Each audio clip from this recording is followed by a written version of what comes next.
پہ عبادت کرنے لگے، بیٹھنے لگے، ان کے تذکرے ہونے لگے، ان کے جو ہے کہانیاں اور تمام جو ہے نیک اعمال کا ذکر ہونے لگا اور اللہ کی عبادت کرنے لگے.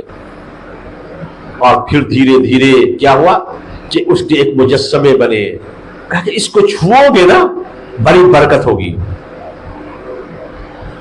لیکن پھر آپ شیطان کچھ دنوں کے بعد اب جو ہے وہ اس راستے پہ لایا کہ ارے اس کو چھوؤ گے، جیسے آج قبروں پہ جا کے اس کو چھوؤ گے، بوسا لو گے، یہ کرو گے، بڑی برکت کی جگہ ہے. اس کے بعد جو ہے اس میں مبتلا کر دیا. اور پھر کچھ دنوں کے بعد اب تو شیطان تو آخری اسٹیج میں پہنچا دیا قبر کے تعلق سے. تو کیا ہے یہاں پھر وہاں پہ کسی جو ہے بت رکھے گئے. کہا کہ ارے تمہارے باپ دادا جو تھے، جب سب لوگ علم ختم کر دیا گیا، بھول گئے تمام لوگ کہ کیوں کرتے تھے، تو لوگوں کو بتایا کہ تمہارے باپ دادا جو ہے اس کی پوجا پرستش کرتے، ان کی بدولت ان کی عبادت کرتے تھے، نذر و نیاز دیتے تھے، تو پانی ہوتے تو بارش ہوتی ہے، برکت ہوتی ہے، تمام چیزیں ہوتے، تو تم کیوں نہیں کرتے ہو؟ اور پھر عبادت کرنے لگے، اللہ کے علاوہ عبادت کرنے لگی. نوح علیہ السلام اس قوم میں آئے گا کہ ایک اللہ کی عبادت کرو، یہی پیغام لے کے آئے، یہی توحید کا پیغام لے کے آئے. تو کہاں سے غلو فی الصالحین سے شروع ہوا شرک میں. اللہ ابن قیم رحمۃ اللہ علیہ نے بڑی ہی قیمتی بات بتائی کہ دیکھو شرک جو ہے صالحین سے کہاں سے شروع ہوتا ہے.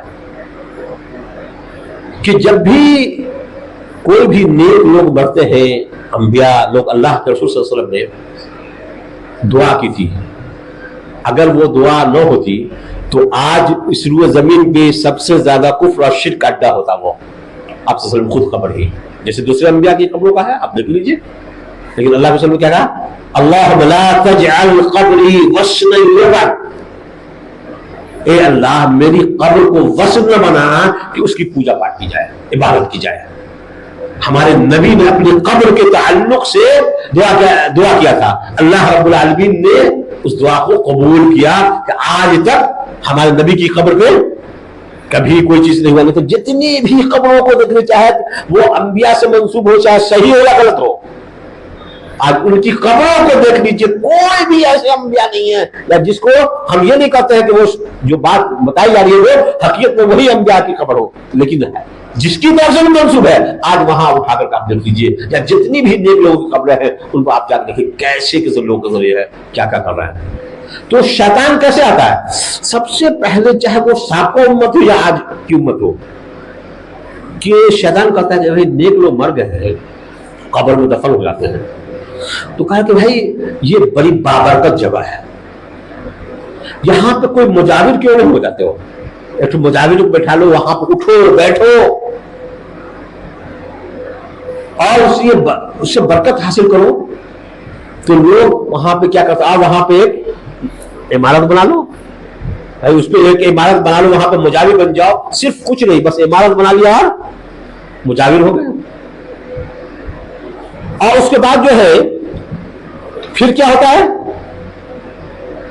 یہ صرف محبت کا تعظیم ہوتا ہے کہ وہاں پہ ان کی عظمت ہے، ان سے محبت ہے، ان کی تعظیم ہے. اس کے بعد جو ہے شیطان کہتا ہے اب ایک اسٹیج آیا کہ دیکھو یہاں پہ اگر دعا کرو گے، اللہ سے مانگو گے تو جلدی دعا قبول ہوگی. اب انسان تو لالچی ہے نا، چاہتا ہے نفع نقصان کے تعلق سے کہ جلدی سے اللہ رب العالمین ہماری دعا کو قبول کرے، ہے نا؟ کوئی بھی ایسا ذریعہ استعمال کیا جائے تو جو مان لیا قبول کر. تو شیطان جو ہے دوسرا اسٹیج پر لاتا ہے دھیرے دھیرے، یہی محبت اور تعظیم میں کہ ارے یہ تو بڑی عظمت بابرکت جگہ ہے، اگر یہاں پہ مانگو گے تو زیادہ قبول کر. مسجد میں مانگنے سے کہیں زیادہ بہتر کیا ہے؟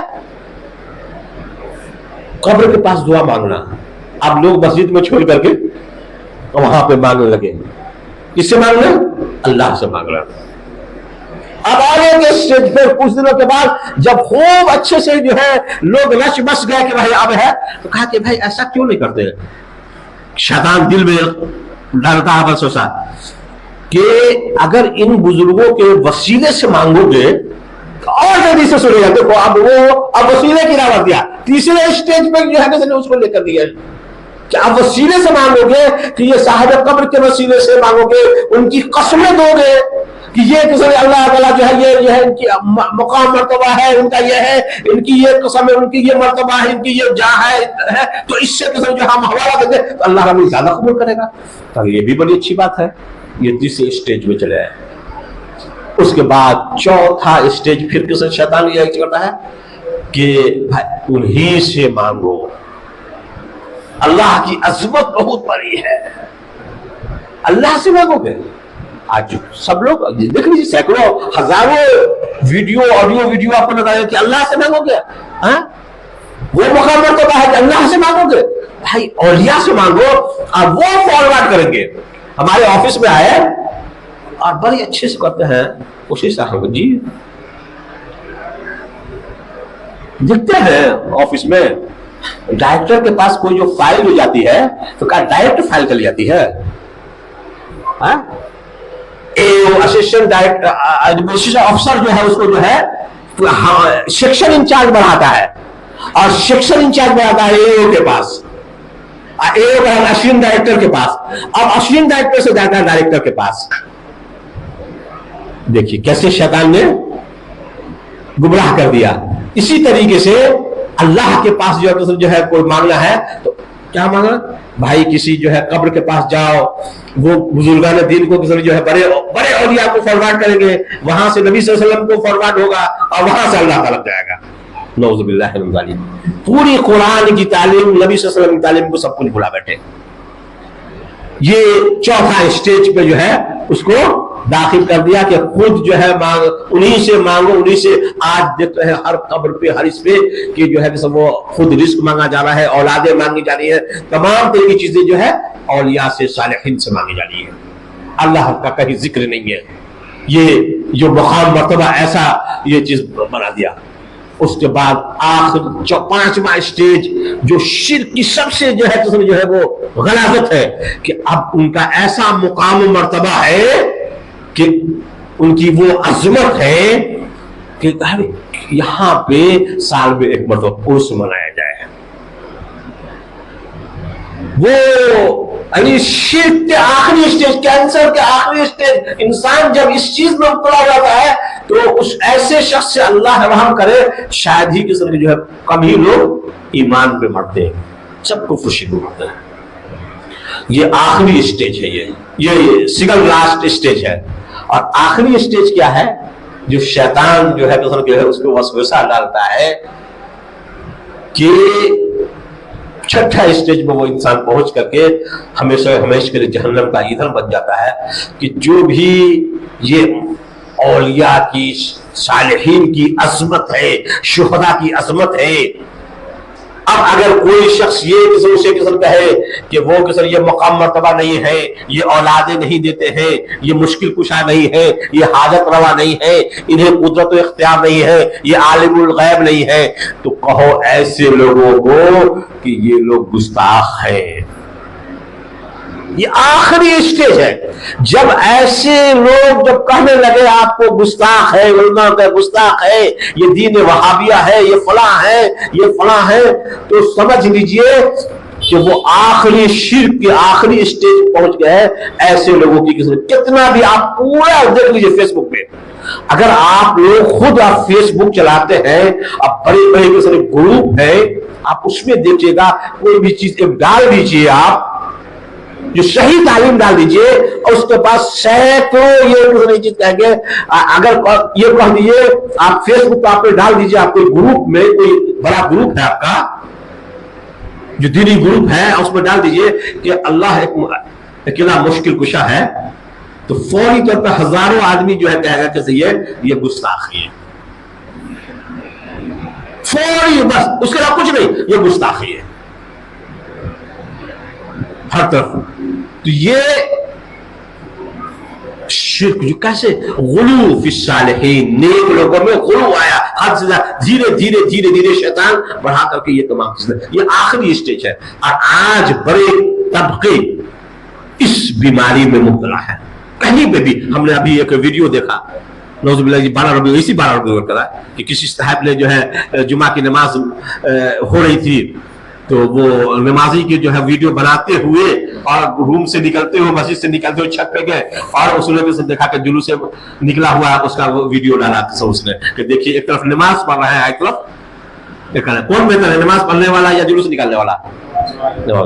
لیکن اس پہ جتنا سینکڑوں کامنٹ دیکھے گا کہ یہ لوگ جو ہے مثلا کہ جو ہے یہ گستاخ رسول جو ہے یہ اولیاء سے ہمارے رسول سے محبت نہیں ہے اس لیے نماز پڑھ رہے ہیں، ہم لوگوں کو رسول سے محبت ہے اس لیے ہم جلوس نکال رہے ہیں۔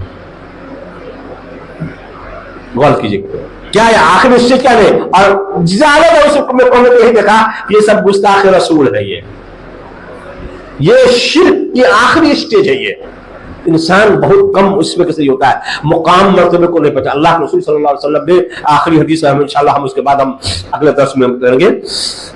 اللہ کے رسول صلی اللہ علیہ وسلم نے فرمایا عن عمر ان رسول اللہ صلی اللہ علیہ وسلم قال لا تطروني كما اطرت النصارى عيسى ابن مريم انما انا عبد فقولوا عبد الله ورسوله۔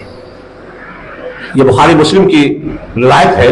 اللہ کے رسول صلی اللہ علیہ وسلم نے اپنی امت کو تعلیم دی کہ دیکھو مجھے جھوٹی تعریف کر کے مجھ سے حد سے زیادہ نہیں بڑھاؤ۔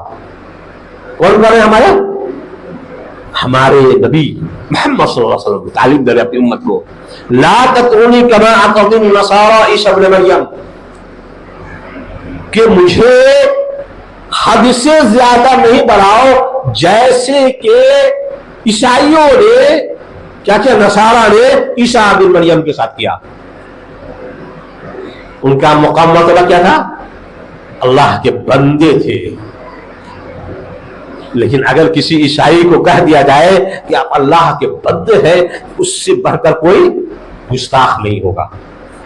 اور یہی نہیں، آپ صلی اللہ علیہ وسلم کی بعثت سے پہلے بھی ایسا نہیں ہے کہ اللہ عیسیٰ علیہ السلام کو رسول ماننے والے بھی تھے، نیک لوگ تو موحد تھے، لیکن جب وہ لوگ قوم کے لوگوں کو بتاتے تھے کہ نہیں عیسیٰ علیہ السلام اللہ کے نبی ہے، اللہ کے بندے ہیں، تو یہ گستاخ کا کر کے ان کی زندگی کو تنگ کر دیا تھا، اس لیے چند ہی لوگ رہتے تھے۔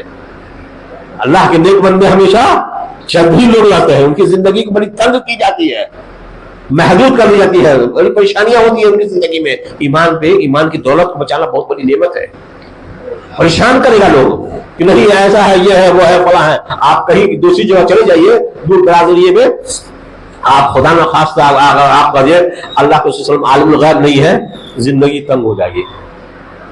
آپ بہت سارے مسجدوں میں آپ چلے جائیے، اگر نماز پڑھیے، نماز پڑھنے کے بعد آپ اٹھ کے چلے جائیے فجر کی نماز کے بعد یا کچھ نمازوں جمعہ کی نماز کے بعد اچانک آپ چلے جائیے اور آپ جلدی ہے دعا پر نماز سلام کریے اور چلے جائیے، وہ لوگ قیام تعظیم کرتے ہیں، اگر یہ ہے تو جان کا یہ بہت خطرہ ہے، جان مار دے گا آپ کو، اس لیے کہ آپ نے قیام تعظیمی نہیں کیا تو وہ کافر ہو گیا، یہ گستاخ رسول ہو گیا۔ جبکہ تمام علماء نے اسے کیا کہا؟ بدعت کہا، یعنی بدعت کہنے پہ بڑے بڑے علماء احناف نے، چھوڑیے آزادی کی بات، علماء احناف نے اسے بدعت کہا۔ ابو الہی لکھنوی نے پوری قسم فتاوی میں اور بڑے بڑے علماء نے کسی نے لکھا ہے کہ یہ بدعت ہے، لیکن آپ اس بدعت پہ نہیں کسی جو ہے عمل کیجیے گا۔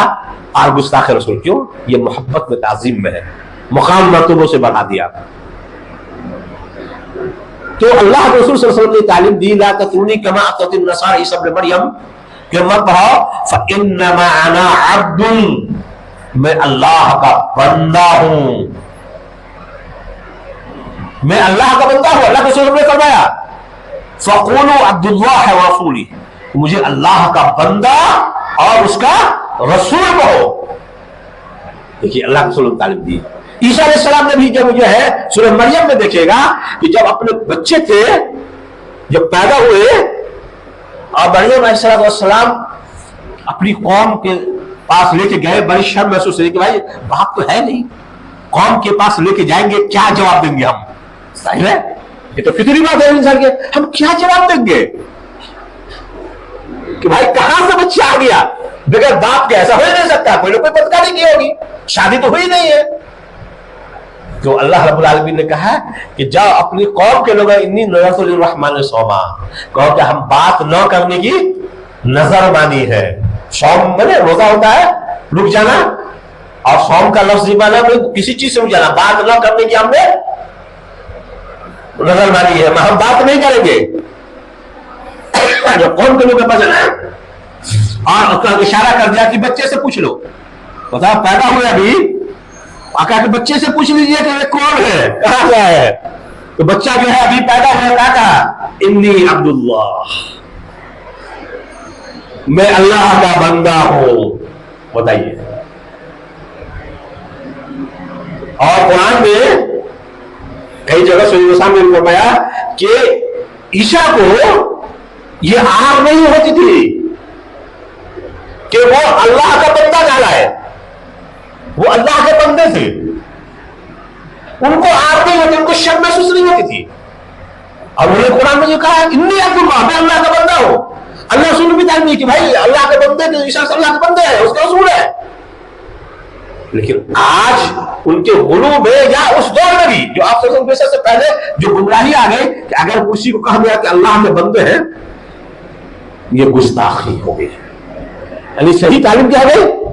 گستاخی ہو گئی، دین صحیح گستاخی ہو گئی۔ دین میں کیسے ہی ملا ہوا کہ تعظیم و محبت نے اسے اس مقام پر لا کر دیا جہاں شرک اور کفر میں ہے، اس شرک اور کفر ان کے لیے پسندیدہ ہو گیا، لیکن پھر بھی وہ تعظیم میں اس قدر بڑھ گئے کہ یہ مناسب ہے ان کے لیے، لیکن اللہ کا بندہ کہنا مناسب نہیں تھے۔ اس لیے حضرت جعفر رضی اللہ تعالیٰ عنہ نجاشی کے دربار میں گئے تھے، یاد ہوگا پورا واقعہ، تو بہت سارے لوگ ہجرت کر کے حبشہ ہجرت کر کے گئے تھے صحابہ کرام، تو قریش مکہ کچھ لوگوں کو تحائف دے کے بھیجا، تحفہ تحائف جاؤ اور ان کو واپس لے کر کے آؤ تاکہ ہم ان کو ستائیں گے، خوب پریشان کریں گے، وہ بھاگ کر کے چلا گیا ہے یہاں سے۔ گئے نجاشی کے دربار میں، کہا کہ ویسا ایسا معاملہ ہے، ہمارے کچھ نوجوان گمراہ ہو چکے ہیں جو اپنے دین کو چھوڑ چکے ہیں، اپنے باپ دادا کے مذہب کو چھوڑ چکے ہیں، بت پرستی کو چھوڑ چکے ہیں، ایک اللہ کی عبادت کر رہے ہیں۔ تو ان کو بلایا کہ جاؤ کلو آؤ، ایک آدمی کو جعفر رضی اللہ عنہ جاؤ جا کے بات کرو، تو انہوں نے بتایا کہ دیکھیے ہمارے درمیان ایک نبی آئے تھے، انہوں نے اچھی تعلیم دی، حسن سلوک کا، یتیموں کا، بیواؤں کا کے ساتھ حسن سلوک کرنے کے لیے، ایک اللہ کی عبادت کرنے کے لیے، حرام چیزوں سے بچنے کے لیے، ظلم سے بچنے کے لیے، پڑوسیوں کا حقوق کرنے کے لیے، اور صرف ایک اللہ کی عبادت کرنے کے لیے۔ ہمیں اچھی لگی تو ہم اس پہ ایمان لے آئے، قوم کے لوگوں نے ہمیں ستانا شروع کر دیا، ہم آپ کی پناہ میں آئے ہیں کہ یہاں پہ آپ کی وجہ سے یہاں پہ اس میں ہم بچ جائیں گے، کہ آپ کی حکومت میں رہیں گے، اطمینان سکون سے رہیں گے، تو اس کے شر سے بچ جائیں گے ہم۔ اس لیے آپ کا عدل و انصاف کو ہم نے دیکھا ہے، سنا ہے۔ یہ آئے آپ دوسرے دن کہا کہ ارے آج تو ایسی بات کہیں گے کہ یہ لوگ پھنس جائیں گے۔ اب کیا کہا دوسرے دن کہا؟ بادشاہ سلامت، آپ ان لوگوں سے پوچھیں عیسیٰ علیہ السلام کے تعلق سے کیا بولتے ہیں۔ اب یہ گھبرائے، ان لوگوں کا کیا عقیدہ تھا؟ عیسیٰ علیہ السلام اللہ کے بیٹے ہیں، یا اللہ کے ذریعے ہے، یا ثالث ثلاثہ، یہ عقیدہ تھا عیسائیوں کا۔ اب گئے، اب ان کو کہ بھائی ایسا ایسا معاملہ ہے، اب کیا کیا جائے، آپ تو پھنس جائیں گے اگر۔ لیکن جعفر رضی اللہ تعالی عنہ نے کہا کہ ہم وہی کہیں گے جو ہمارے نبی نے بتائی ہے، سورہ مریم کی آیت پڑھی، انی عبداللہ پوری ہے۔ بادشاہ نے کہا کہ بالکل قسم، آپ کا جو ہے جو مقام مرتبہ جو بیان کیا گیا اس قرآن میں، جو آپ کی شان بیان کی گئی ہے، اس سے آپ ایک تنکے سے بھی بڑھے، اس سے زیادہ بڑھے وہ نہیں ہیں آپ۔ لیکن دوسرے لوگ ناک کو چڑھانے لگے کہ بھائی اللہ کا بیٹا کس نے کیوں نہیں کہا؟ اور کیجیے یہ تعظیم میں، تو کس نے کہا کہ نہیں ایسا نہیں کرنا، خود ہم کو کس نے یہ ہے جو عیسائیوں نے کیا تھا وہ کام نہیں کرنا، بلکہ میں اللہ کا بندہ ہوں، اس کا رسول ہوں، مجھے اس لیے کہ آپ کو ڈر تھا کہ کہیں کسی میری امت بھی سابقہ امتوں کے طریقے سے وہی کام نہ کرنے لگے، اور آج وہی چیز جو ایک اشعار شعر جو ہے بڑے بزرگ ہیں لیکن یہ اللہ والے ہیں یا شیطان اولیاء شیطان ہے، خود آپ اندازہ خود آپ لگائیں گے، آج جو شخص بھی سنیں گے وہ خود لگائے کہ ان کے جو ہے کہ جو بجاجے تھے انی عبداللہ کی باسی حدم، خدا کے عرش پہ وہ ان اللہ بن کے نکلیں گے، یعنی کہ دنیا میں کہتے تھے نبی صلی اللہ علیہ وسلم کہ ہم اللہ کے بندے ہیں، اللہ کے بندے ہیں، جب قیامت ہوگی عرش کا ہوگا، جب عرش کا خود ہی محمد صلی اللہ علیہ وسلم کیا ہوں گے اللہ نعوذ باللہ ہوں گے. جیسے کہ عیسیٰ علیہ السلام کیا کہا کہ وہ اللہ ہی ہے. قرآن مجید میں لقد کفر الذین قالوا ان اللہ هو المسیح ابن مریم، اللہ رب العالمین نے کہا کہ اس شخص نے کفر کیا جس نے یہ کہا کہ عیسیٰ علیہ السلام ہی عین خدا ہے. اور اس کے بعد آپ کی تعلیم بتایا کہ انہوں نے کیا تعلیم دی کہ کہا کہ میرا رب تمام لوگ اللہ ہے، اسی کی عبادت کرو. اور انہوں نے کہا قرآن میں آیت ذکر کیا انہ من یشرک باللہ فقد حرم اللہ علیہ الجنہ، کہ جو شخص بھی شرک کرے گا، یہ ایسی بات کرے گا ان کے مقام مرتبے کو اس قدر پہنچائے گا تو وہ شرک ہے، یہ اللہ کی ذات میں اس کے لیے ہمیشہ ہمیشہ کے لیے جنت کو حرام قرار دیا ہے. اس لیے ہم نے بتایا مثل جنتی وعد المتقون، ایک طرف صحیح عقیدہ اس میں خاتمہ آپ پسند کرتے ہیں یا کفر و شرک میں مرنا چاہتے ہیں. صالحین کے تعلق سے محبت اور تعظیم ہونی چاہیے، لیکن ان کے مقام مرتبے کے اعتبار سے، نہ کہ ان کی شان کو اس قدر بڑھا دیا جائے جو ان کا خود کسی وہ مقام مرتبہ نہیں ہے. تو یہ گمراہی ہے، ضلالت ہے، بغاوت ہے، اور یہ جہنم میں جانے والے راستے ہیں. اللہ سے دعا ہے کہ اللہ رب العالمین ہم تمام لوگوں کو دین کی صحیح سمجھ عطا فرمائے، ہم تمام لوگوں کا خاتمہ ایمان پہ فرمائے، اور جو ہے اللہ رب العالمین ہم تمام کو اپنے فضل و کرم سے جنت الفردوس میں جگہ عطا فرمائے. آمین. وآخر دعوانا الحمدللہ رب العالمین.